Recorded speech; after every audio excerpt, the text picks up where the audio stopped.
Marathi cinema मोठा होतोय, modern होतोय, ग्लोबल होतोय। मराठी सिनेमाच्या या तरक्कीच्या वार्ता आपण ऐकतच आलोय। या सिनेसृष्टीत असे काही टर्निंग पॉइंट्स आलेत ज्यांनी मराठी मनोरंजनाला एक नवा आणि फ्रेश लुक दिलाय आणि मराठीतले हे टर्निंग पॉइंट्स तुमच्या आमच्या सर्वांच्याच डोळ्यादेखत घडले।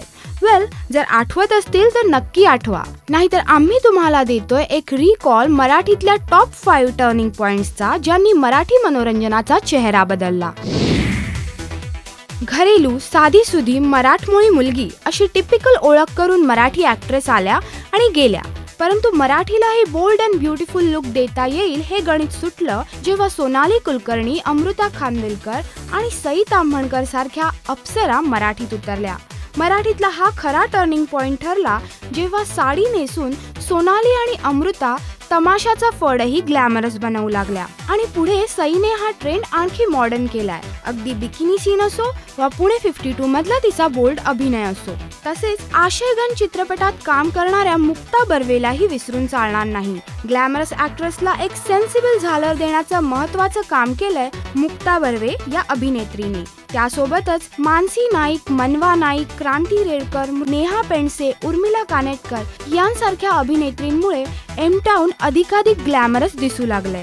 त्यामुळे ग्लॅमरस ॲक्ट्रेस ह्या आपल्या काउंटडाऊनच्या 5व्या क्रमांकावर आहेत।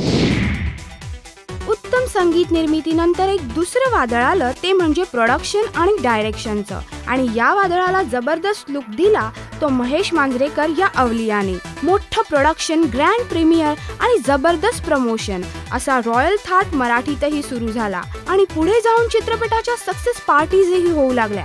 मराठी चित्रपटासाठी निर्माता आणि दिग्दर्शक म्हणून केवळ स्वतःच नव्हे तर इतर अनेक अमराठी निर्मात्यांनाही मराठी चित्रपटाकडे आशावादी दृष्टिकोनातून पाहायला शिकवलं। मराठी सिनेमा श्रीमंत आणि राजस झाला जेव्हा महेश मांजरेकर सारखं एक भक्कम पाठबळ उभं राहिलं। सिल्वर स्क्रीनवर श्रीमंत लुक देणारे महेश मांजरेकर या काउंटडाऊनच्या 4थ्या क्रमांकावर आहेत।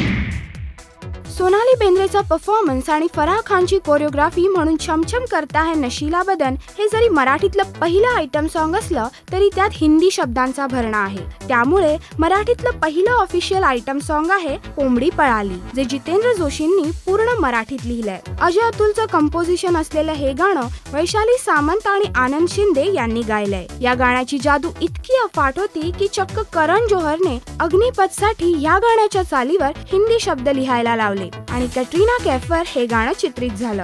त्यामुळे मराठी सिनेमातील टर्निंग पॉइंटच्या काउंटडाऊनवर कोंबडी पळाली हे गाणं आहे नंबर 3 वर। एखाद्या मराठी चित्रपटाची सगळीच गाणी हिट व्हायची असा योग मराठीत दुर्मिळ होता, पण अजय अतुलच्या जोडगोळीनं हे बरेच दिवसांनी न घडलेलं काम पूर्ण केलं। अगबाई अरेच्या हा चित्रपट जेवढा गाजला त्याही पेक्षा अधिक चित्रपटाचा म्युझिक अल्बम गाजला। छमछम करता, दुर्गे दुर्गटभारी, मल्हारवारी, मायेच्या हळव्या चित्रपटाची सर्वच गाणी खूप गाजली। त्यानंतर अजय अतुल या जोडगोळीने मराठी संगीताला एक वेगळ्या आधुनिकतेचा ठेवा दिला।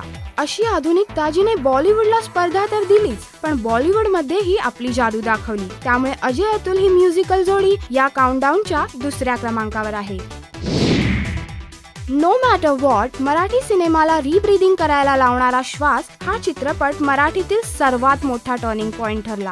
30 लाखाचा हा लो बजेट सिनेमा 2004 ची ऑस्कर साठीची भारताची ऑफिशियल एंट्री होता। श्यामची आई नंतर तब्बल 50 वर्षांनी नॅशनल अवॉर्ड मिळवणारा हा पहिला मराठी चित्रपट होता। म्हणूनच मराठी सिनेसृष्टीला एक ड्रास्टिक वळण देणारा श्वास हा चित्रपट नेहमीच या काउंटडाऊनच्या टॉपवर असेल। तर हे होते मराठी सिनेमातले 5 मैलाचे दगड ज्यांनी मराठी सिनेमाचा चेहरा बदलला, एक नॅशनल इनफॅक्ट ग्लोबल ओळख मिळवून दिली। तर आजचा एपिसोड इथेच संपूया। पुन्हा भेटूया पुढच्या वीकेंडला एका ब्रँड न्यू एपिसोड सोबत। राष्ट्रीय मराठी करिता श्वेतांबरा सावंत।